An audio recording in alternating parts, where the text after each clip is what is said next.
Season 7 Episode 5 of Outlander has just been released, and it's safe to say that it was an interesting one, with it focusing on individuals being undermined by people in their teams across both time periods. We saw each member of the family come out on top, and overcome adversity in proving the individual wrong. With Fort Ticonderoga being abandoned at the end due to the British Army taking control of it, the evasion is something that most definitely is implying that the risk is going to be extremely high in the next episode. So with that, let's recap, break down, and explain all that there was to take away from this episode. So let's get into it. Here is Outlander Season 7 Episode 5 Ending Explained. Just to let you know, this video will contain spoilers. The ending. As we embarked onto the ending of the episode, the final thing that we saw was Bree talking to herself but directing it towards her father at the gravestone type feature that Jeremiah created out of stones a couple of episodes back. This episode started with us seeing that Brianna was very much missing her mother and father and the support system that she had with them. She was coming to terms with the fact that realistically they were dead, and she was struggling to get her head around that. Hence why the ending scene was so important to the overall plot, because it tied back to one of the first things that we saw and the fact that she was prepared to address what was burning up inside of her mind. Within the present day, we saw that Bree started her new job as the plant inspector and that she was being treated badly by the men that worked there, as it was an all-male workforce.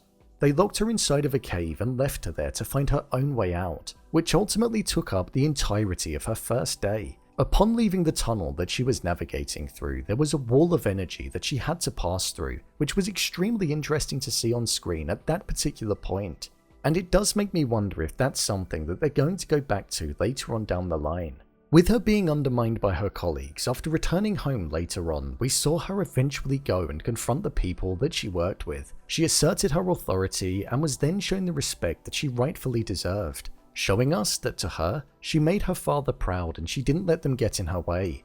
Also, within the modern day timeline, the Nuclevi was something that kept getting mentioned and was spotted by Jeremiah and Amanda, with a Nuclevi being a demon that doesn't actually exist and is more like a mythical creature. I do wonder what this supernatural occurrence means for the show. There was litter that was outside of the house that Roger found and he believed it to be Jeremiah's. However, it wasn't, so something is definitely going on there. With the camera angle showing us a point of view of somebody that would be watching the house, there's definitely somebody that's there. It just leaves us to ponder on what their intentions could be and who it is. With the Jacobite gold still being something that hasn't been found and being something that wasn't actually brought up in this episode at all, I wonder if it's been put to bed. Personally, I don't think it has been, as what would have been the point in introducing it if it was never going to amount to anything? Back in the 1700s, we saw that the Revolutionary War was taking place, and this was definitely one of the more interesting arms of the story in this episode. We saw that Claire and Jamie were on the side of the Continental Army and were within Fort Ticonderoga.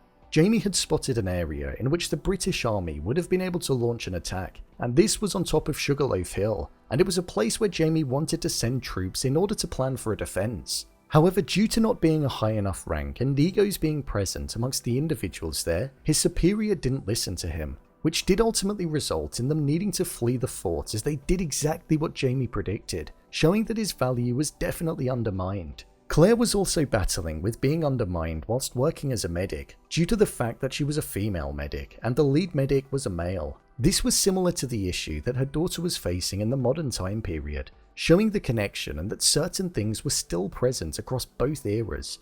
However, with Denzel making it to the fort and offering his assistance there, he showed his support of Claire, and it looked as though they were going to be a pair that would go on and learn a lot from one another. With Claire having to leave the patient Walter in the fort after amputating his leg and needing to flee, she gave him some medicine to take, but specifically mentioned to not take it all. He was worried that the British troops wouldn't show mercy on him when they stormed the fort, and I feared that he may have most likely taken the bottle in order to take control of his own fate, something that felt like a really sad moment for sure. We saw a man with hope following his operation and discussing his family. However, now, he became an individual that was doomed, showing the brutality of war. With regards to Ian, we saw that he was mourning the daughter that he had and the fact that he feared that there was something wrong with him and his ability to have children.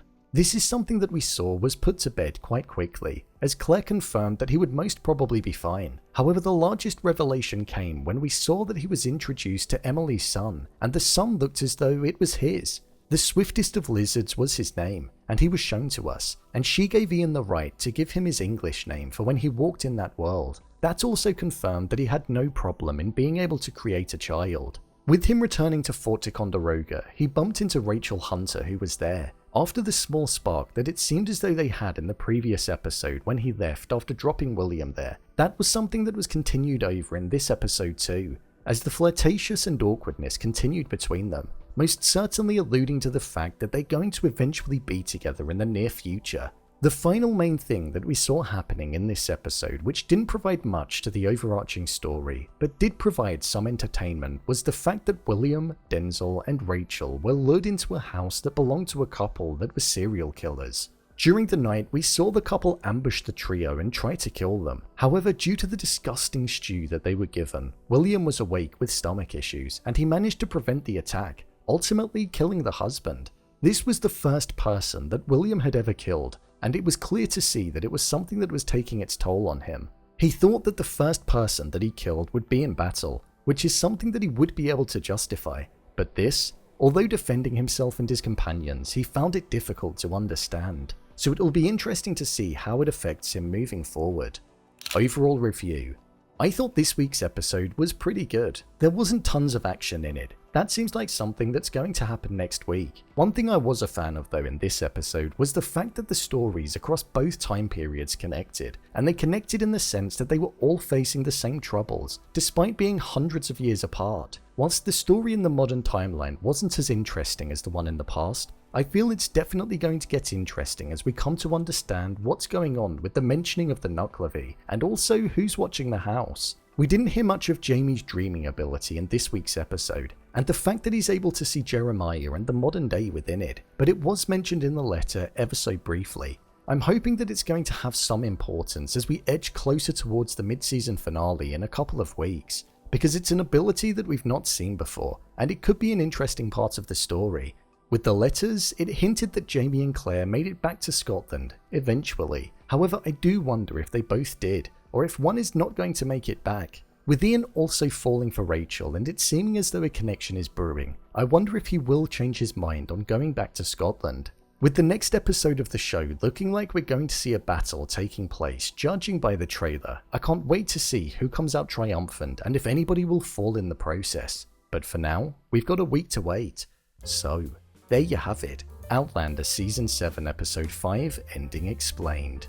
If you want to see more videos such as Endings Explained, theories and predictions and character breakdowns, then click on the I button, or alternatively you can head over to my channel where you'll find them all. If you'd like to give me a show or movie that you'd like me to review, then head over to my Twitter, @BrainPilot_, and tweet me what show or movie you'd like me to review next. And finally, if you'd like to see what I rate the latest movies that don't quite make the cut to getting a dedicated video, then head over to my Letterboxd profile. It's where I rate the latest releases in real time. What did you think of this episode? Leave a comment down below, and don't forget to subscribe. I'll see you next time.